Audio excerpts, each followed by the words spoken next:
Hey everybody. I wanted to kind of talk about the different stoves that I have for camping and use. Not just necessarily while camping. Sometimes I use these at home. Um, but I've seemed to accumulated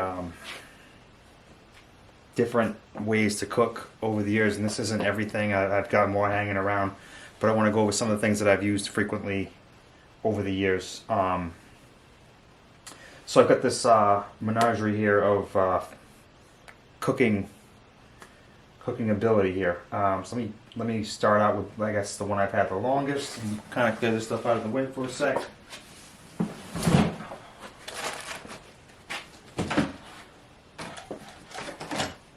Okay. So I've got this old school. This thing has to be, I don't know, 25, maybe 30 years old. But it is a butane cartridge. My mom and dad got it for me way back in the day as a Boy Scout, maybe like when I was 15 or something. I don't really remember, but yeah, it's kind of been a pretty steady stove over the years. It's a little bit bulky. I have backpacked with it. It's been a while since I've backpacked with this, but I have. What I do like about it is that it's not terribly huge. But my biggest gripe with this particular stove is that it didn't have any wind protection. I suppose I could have built something over the years, but it can take a little extra time to boil water using this. But let's give it a try. Let's see if it fires up. I'm not sure if there's any butane left in here, but we'll take it. We'll take a look. Look at that. Whoa! Let's see if that'll atomize.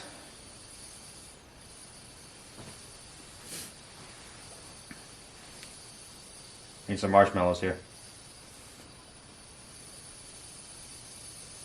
So I don't know how long I would have to run this thing again. It's been a little while since I've run this one. If it's going to atomize or not.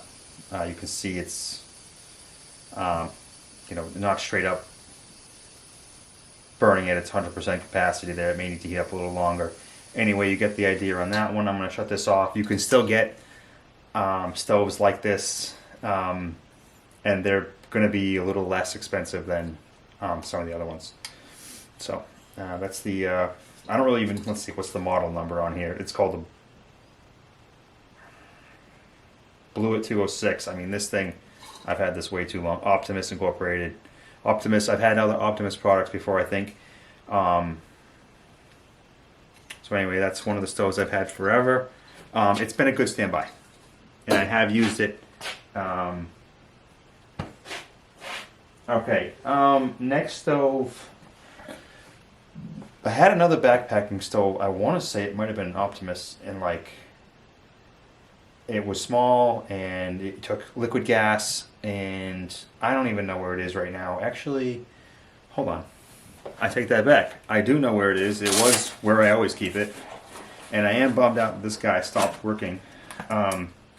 Actually, it wasn't the stove that stopped working. It was the fitting for the proprietary fuel tank, like the liquid tank that you put Coleman gas in. This fitting fit perfectly into that tank. I probably still have the tank, but it started to leak. The gaskets, the gaskets kind of wore out.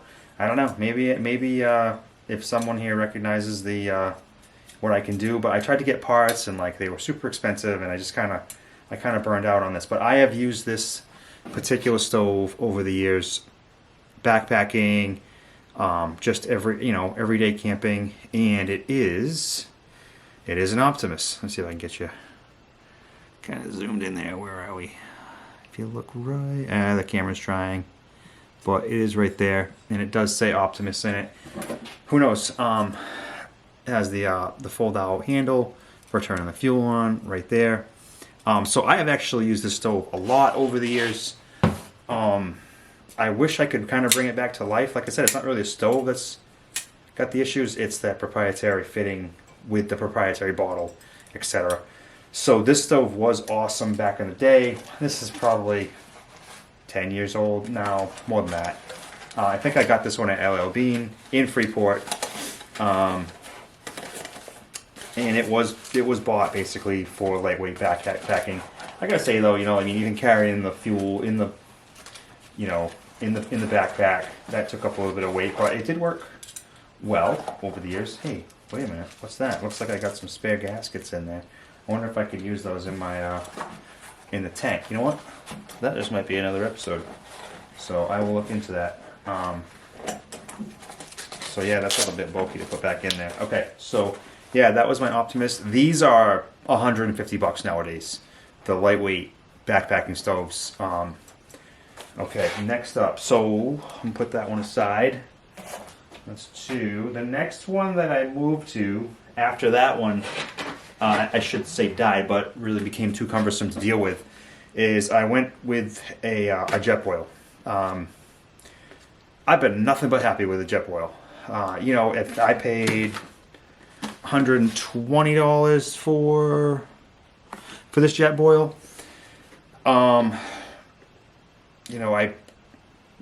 I've had that other stove for so long, and I kind of felt bad at buying a new one, but no regrets, no regrets. This thing has been solid, works awesome, and like I'll use this at base camp. I'll take this backpacking. Shoot, I've even taken it on day hikes. Day hiking trips. Bringing this up, if you're doing a small mountain or whatever you're doing, you take this with you. I mean, you can boil water quick. I made ramen noodles way up, maybe on Champney Falls in New Hampshire for my kids. We had lunch up there. It's like, this thing is amazing.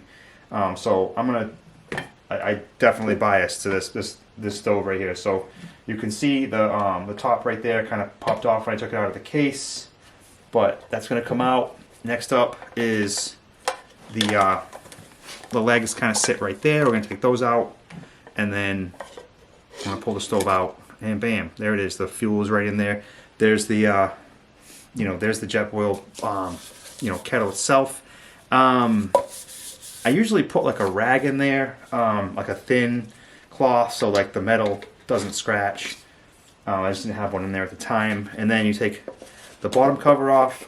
All right, and so this is where like a heat chamber is at the bottom, and I don't really want to light. Well, actually, no, I can light that in here. So these are the legs. I'll open that up.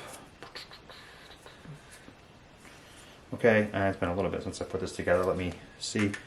There we go. We're going to put the legs on the canister. That does not fit perfect. That's interesting. Oh no, it's fitting. Okay, my bad. So the legs are on. I'm going to set it down, and then this goes on top. And let me go get some water. Alright, so I don't have it full. It's like 3/4 of the way full. I'm going to put the cover on. And then this goes on here, and it kind of clicks in. If you twist it, it kind of clicks right in place. And then hopefully I'm not going to burn down my garage here, but I don't need the lighter for this. Another awesome. Some of them, I think all of them now come with the click to start, but I can't tell you for sure. Mine does. Turn it on. It's on. All right, we're gonna time it. It's 8:37 p.m. Let's see how long it takes to boil. It takes about a minute or two to boil, and this has been cool for using I'll boil this and boil the water, and then I have different ways I'll make coffee. This actually has, while this is boiling, I'll show you. I did buy the French press for this. I'm not going to completely set it up, but I'll show you what it looks like. And I have used this many times to make coffee. And it does work pretty good. It's a little messy, but it certainly works fine. Alright, so, actually this goes the other way right there, my bad. Alright, so the way this works is, I can't remember after reading the instructions if you boil it and then put the coffee in, or I can't remember. But anyway, you put the coffee in and then, you push the press down in the Jetboil and let it sit for a little bit. And I think you let it sit and then you push it down like after 3 minutes, if I remember correctly. It's been a while. And the coffee's been, pretty awesome. Obviously there's a screen right there that keeps the grinds down and the coffee up. So this has been a wicked cool product to have, just at base camp or on the trail. And this thing it's light. I can't remember how much it weighs, but it's never been a problem in the backpack. Oh, it's already starting to boil. What time is it? 8:39, so a minute and a half. Or I didn't have my seconds up on my Fitbit, so I could look on the video later, but it's getting there. So I'm going to turn this off in a sec before it gets. It is a little warm. There is a handle over here. No doubt, it's warm when you're using it. Like even grabbing it when it's off, it's hot. This outside sheath definitely insulates the water, makes it boil a lot quicker. Getting there. What else can I tell you about the Jetboil? You do need to find, oh, there it is. So I would say, what's that, about 2 minutes? It's pretty good to have hot water. You do need to find the specific cartridges. Cabela's had them. You can definitely EMS, REI, LL Bean, and any other, a lot of different outdoor stores are going to have this particular, you don't have to necessarily get the Jetboil version. I've had a different aftermarket canister of fuel, but anyway, they make different versions of Jetboil too. They make a bigger one. So it just depends on what you need. I mean, it's really just for heating up water. I'm not cooking stuff in here, but people do. You can get the bigger ones. You can definitely cook in. But yeah, you can see like in 2 minutes I've got hot water just like that. So that's pretty cool. I like it, and it does work pretty good in the wind. Just it has kind of this break right here for the wind, and it also is a heat sink to help with, I guess you could say it's radiating heat up. Alright, so I'm going to set that aside and let it cool. By the way, when you take it off of here, that is hot. It kind of expands a little bit as things do when they heat up, and it's going to be a little tricky to twist it off the off of its stand here. So there it is, I got it. That's going to come off, and you can pour the water out right from the spout. Alright, I'm going to put that down on the floor. Okay, so that's the Jetboil. I think I went. I noticed that they're about $145 right now for the Jetboils. They might be a little less on sale, whatever. But that they are a little bit of money. Like I said, I paid $120. What was it? $122 for it. So, but that was 2014, 2015. So. It's gone up in price a little bit.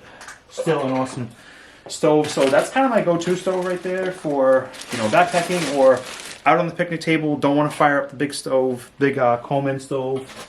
And so here I got my paper.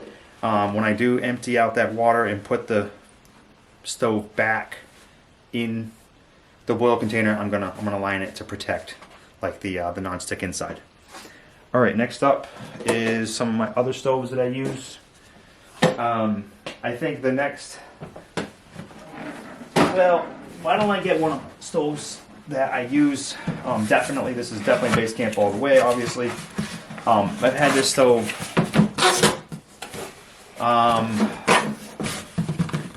it's a dual fuel Coleman, and I've had this better than 10 years, probably more like 12, 15.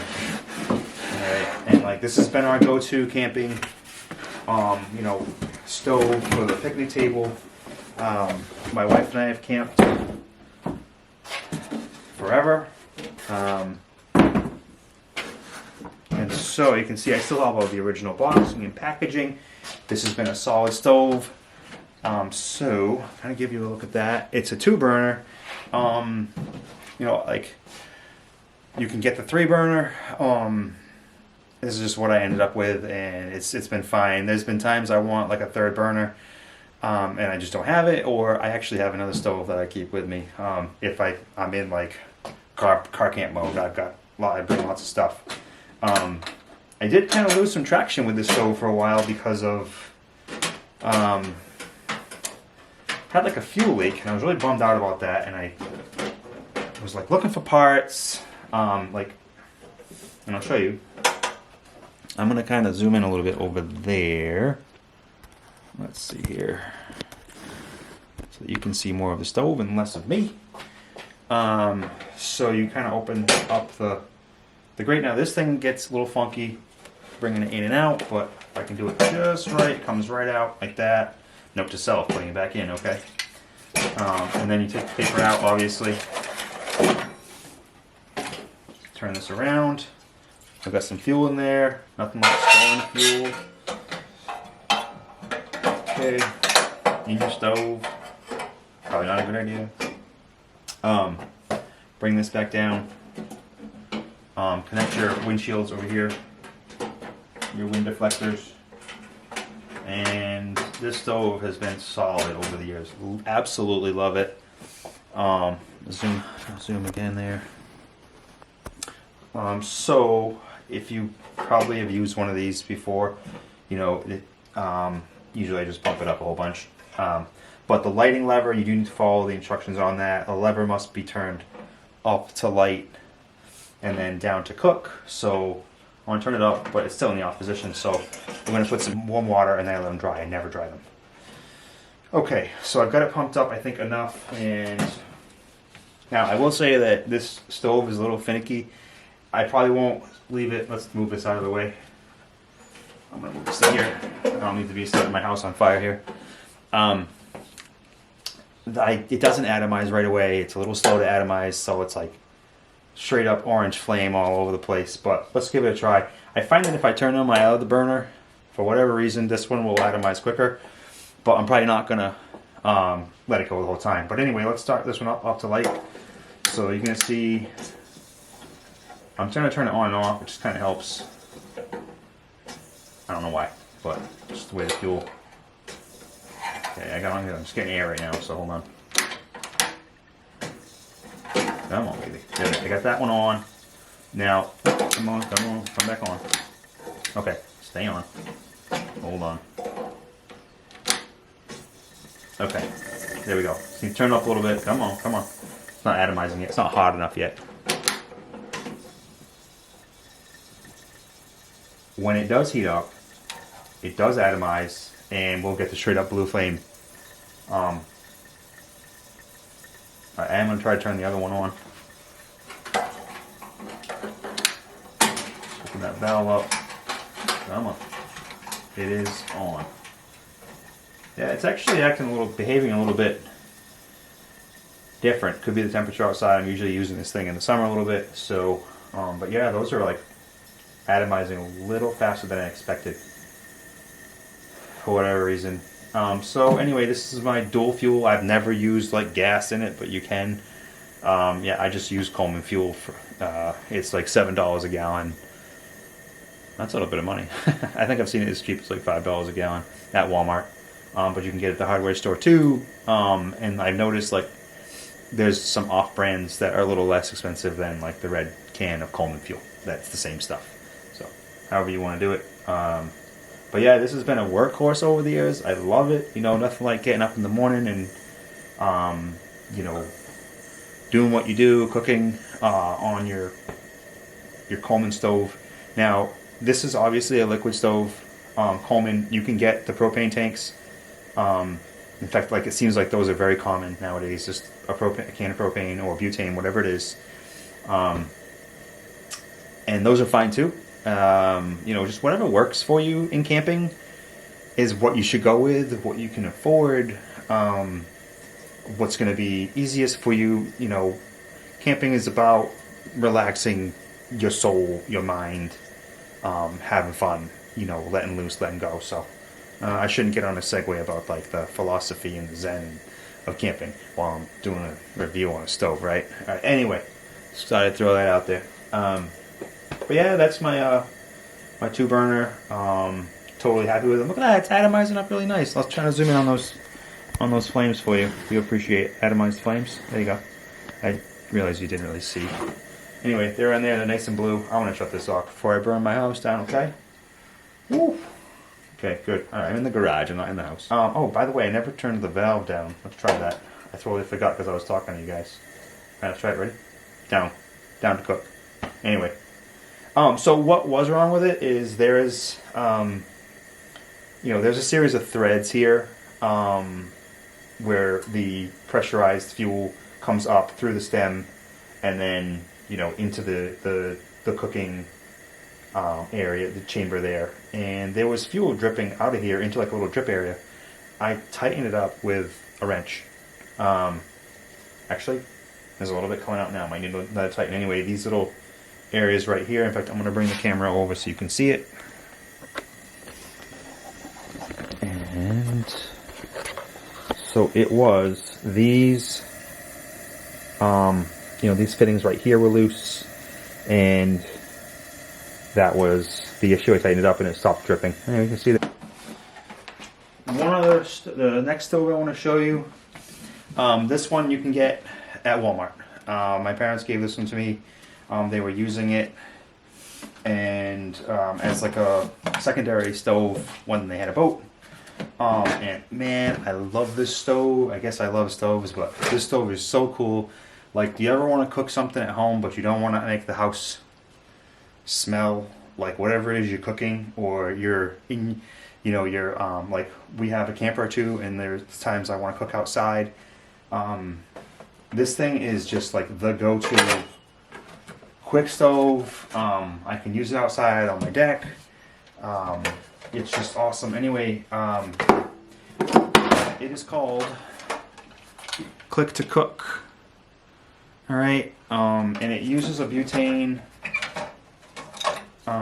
canister. Also, I get these at Walmart. And what you do with this is you put the butane canister in. There's like a notch for it. All right here. You close it, and then you push down a lever, and it engages the butane just like that. And then literally you click to turn it on. So ready? It's on. I'm gonna shut it off, but it is running just like that. It's that easy. I'm gonna shut it off, and I'm gonna disengage the butane. All right, so it's not engaged anymore. These cans are like $3 each, and they last, I don't know, an hour. I'm not sure. It could be a little more. I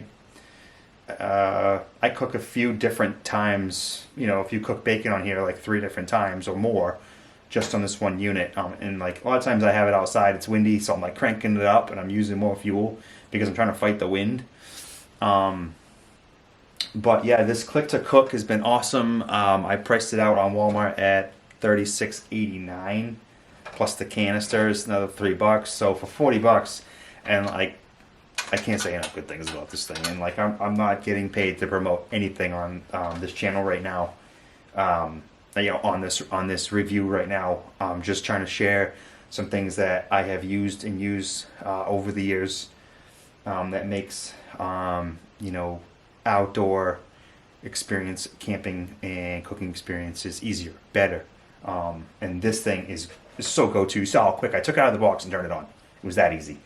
And then yes, you know, you can either recycle these you know, at your local recycling transfer station. I'm not really sure what else to do with them. I guess you can put them in the recycling bin too, depending on where you live and what goes in your recycling bin. But they're empty. I mean, you throw them out, there's nothing left in them anyway. But yeah, that's the Click to Cook. Love it for what it is. You know, for my camper, this goes in one of the cubby holes of the camper. So I have it, I eat it, and then the last stove. I haven't used this one yet, but this thing looks awesome.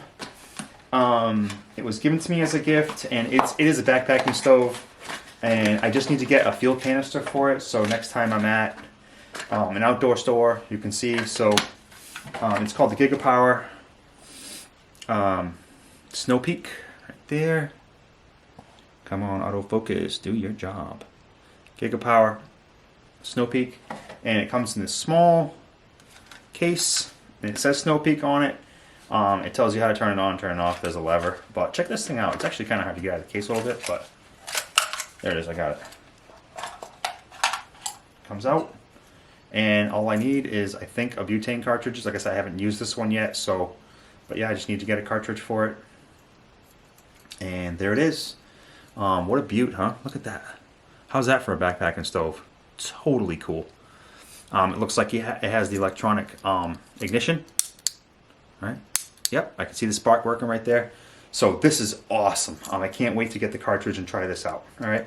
But this really is, you know, you don't want to carry something heavy. This is a backpacking stove, but you don't need to backpack to have it. If you know, you're going on a day hike and it's cold out, or you want to boil water. I mean, cold out like you want hot chocolate or something like that, or coffee. Then something like this is just awesome. Let's see if I can get it back in the case. Alright, yeah, so actually my battery ran out on the camera. So where was I? Anyway, I had my stove out here, the Snow Peak, and I'm trying to put it back in the case, right? Alright, here we go. Let's try this. It does go back in, by the way.